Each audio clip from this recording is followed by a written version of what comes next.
ये कहानी है उस एक मैच की जिस मैच में महेंद्र सिंह धोनी का तूफान आया था और उस एक तूफान ने क्रिकेट के करोड़ों प्रशंसकों का दिल जीत लिया था।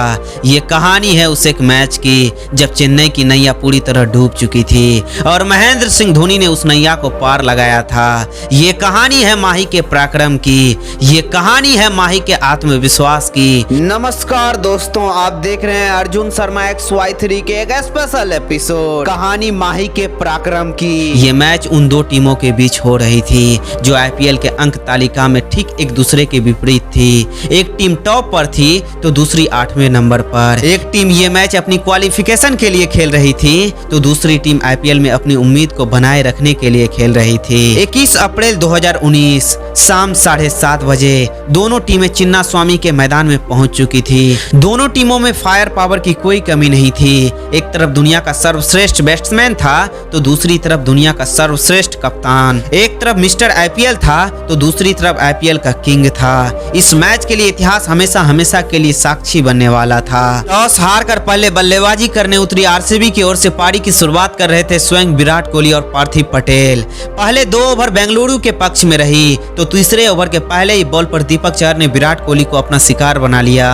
कप्तान विराट कोहली उस मैच में मात्र 9 रन बनाकर ही पवेलियन का रास्ता पकड़ चुके थे, परंतु अब मैदान पर वो खिलाड़ी आने वाला था जिसका नाम सुनते ही दिग्गज से दिग्गज गेंदबाज भी कांप उठते थे। जिस बल्लेबाज के लिए मैच कहीं पे भी हो या किसी भी टीम से हो, अकेले ही दम पर वो मैच जिताने का क्षमता रखता था। और ऐसे ही हालात में वो मैदान में उतरते हैं और उतरते ही पहले ही बॉल पर छक्का लगाकर अपने काबिलियत का परिचय दे देते हैं। पावर प्ले के शुरुआती दौर में अपने कप्तान को खो चुकी बेंगलोर की टीम साउथ अफ्रीकी डायनामाइट AB डिविलियर्स के वजह से 49 रन बना चुकी थी। पावर प्ले के दौरान एंकर का रोल निभा रहे पार्थिव पटेल 7वें ओवर के पहले ही बॉल पर जडेजा को एक छक्का लगाकर अपने मंसूबे को जाहिर कर देते हैं। बेंगलुरु की रणनीति अब पूरी तरह साफ थी। बेंगलुरु अब चेन्नई के गेंदबाजों पर आक्रमण के लिए पूरी तरह तैयार थे, लेकिन तभी कप्तान MS धोनी की चालाकी ने डिविलियर्स को अपना शिकार बना लिया। कप्तान धोनी ने जिस मकसद से जडेजा को बॉल थमाई थी वो मकसद अब पूरी हो जाती है, क्योंकि जडेजा ABD को अपना शिकार बना लेते हैं। चेन्नई के लिए सबसे बड़ी मुसीबत अब उसके लिए टल चुकी थी,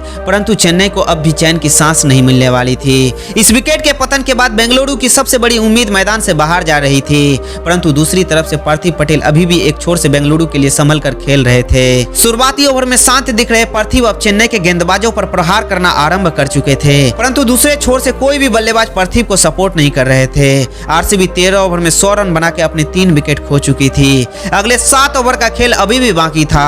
धीरे धीरे पार्थिव अपने अर्धशतक की ओर बढ़ रहे थे, तो वहीं दूसरे छोर से एस्टोनिस भी बड़े शॉट्स लगाकर बेंगलुरु को एक सम्मानजनक स्कोर की ओर आगे बढ़ा रहे थे। 16वें ओवर में एक बड़े शॉट्स के साथ पार्थिव का अर्धशतक आता है, परंतु अर्धशतक के कुछ देर बाद ही ब्रावो पार्थिव को अपना शिकार बना लेते हैं। ब्रावो की स्लोअर वन पार्थिव के समझ से परे निकली। उस दिन पार्थिव ने 37 गेंदों में 53 रनों की शानदार पारी खेली। RCB के लिए 16 ओवर खत्म हो चुकी थी और RCB के खाते में 16 ओवर में 124 रनों पर 4 विकेट थी। अब RCB के लिए मैदान पर इंग्लैंड के दिग्गज ऑलराउंडर मोइन अली और ऑस्ट्रेलियन हिटर मार्क स्टोनिस थे। दोनों ने मिलकर RCB के पारी को आगे बढ़ाया, लेकिन 17वें ओवर में इमरान ताहिर ने स्टोनिस को अपना शिकार बना लिया। डुप्लेसिस के एक शानदार कैच की वजह से अब स्टोनिस में मैदान से बाहर थे। 17वें ओवर का खेल खत्म हो चुका था और RCB 132 रनों पर अपने 5 विकेट गंवा चुकी थी। ऐसे हालात में RCB को मोइन से एक शानदार फिनिशिंग की उम्मीद थी और उस उम्मीद के अनुसार मोइन ने एक शानदार फिनिशिंग टच दी। मोइन ने बेंगलुरु को एक शानदार फिनिशिंग टच देते हुए महज 16 गेंदों में 26 रनों की ताबड़तोड़ पारी खेली। इस पारी के बदौलत बेंगलुरु 20 ओवर में 161 रन बनाती है। चिन्ना स्वामी के इस छोटे से मैदान में 120 गेंदों में 162 रनों का टारगेट कोई बड़ा लक्ष्य नहीं था, क्योंकि कुछ क्रिकेट पंडितों के अनुसार RCB का गेंदबाजी क्रम उस IPL का सबसे खराब गेंदबाजी क्रम था और इन गेंदबाजों की मदद से ये स्कोर को डिफेंड कर पाना बेंगलोर के लिए आसान नहीं होने वाला था। अपने चरम फॉर्म से गुजर रही CSK की फौज 120 गेंदों में 162 रन बनाने के लिए तैयार थी, परंतु ये किसको पता था कि 162 रन CSK के लिए आसान नहीं होने वाला था। चेन्नई के लिए पारी की शुरुआत करने आते हैं चेन्नई के 2 धाकड़ बल्लेबाज शेन वाटसन और फाफ डु प्लेसिस और RCB की तरफ से पहला ओवर फेंक रहे थे RCB का प्रमुख तेज गेंदबाज डेल स्टेन। अपने पहले ही बॉल में चौका खाने के बाद डेल स्टेन चेन्नई के बल्लेबाजों पर आक्रमण कर देते हैं। पहले शेन वाटसन को 5 रनों पर पवेलियन की राह दिखाते हैं, तो उसके बाद मिस्टर आईपीएल को भी अपना शिकार बना लेते हैं। अपने पहले ही ओवर में 2 झटके खा चुके चेन्नई अपनी पारी को आगे बढ़ा ही रही थी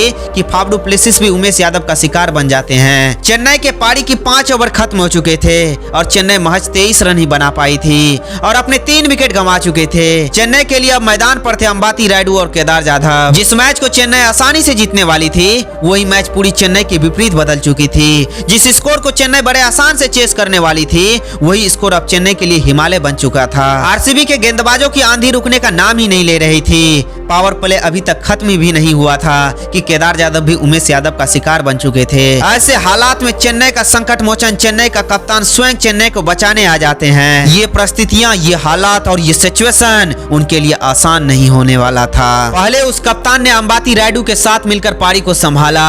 अब 10 ओवर का खेल खत्म हो चुका था, जिसमें चेन्नई अभी मात्र 57 रन ही बना पाई थी और अपने 4 विकेट खो चुकी थी। अब महेंद्र सिंह धोनी को पूरी तरह समझ में आ चुकी थी कि अगर ये मैच जीतना है तो इस कदर जीता नहीं जा सकता है, क्योंकि आने वाले मात्र 10 ओवर में ही 105 रनों की जरूरत होती है और इस लक्ष्य के लिए बड़े शॉट्स की दरकार थी।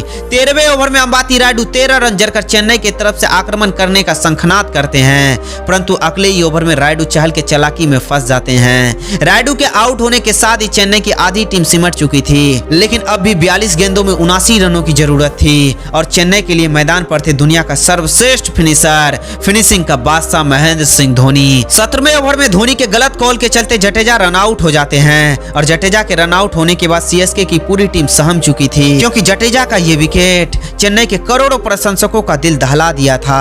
ऐसे हालात में माही फैंस को सिर्फ एक ही उम्मीद थी कि उनका माही यहां से पारी को संभालेगा और बड़े शॉट्स खेलकर उनके फेवरेट टीम को जिताएगा।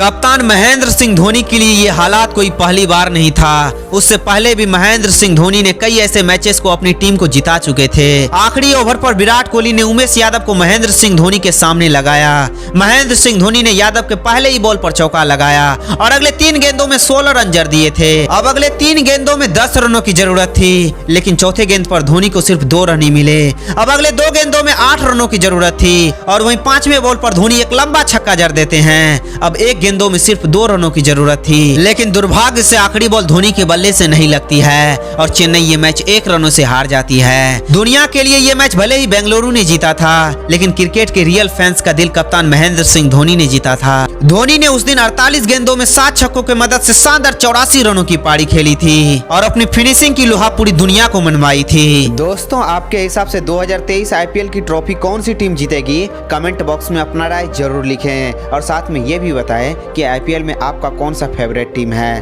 तब तक के लिए टेक केयर एंड बाय। मिलते हैं नेक्स्ट वीडियो में।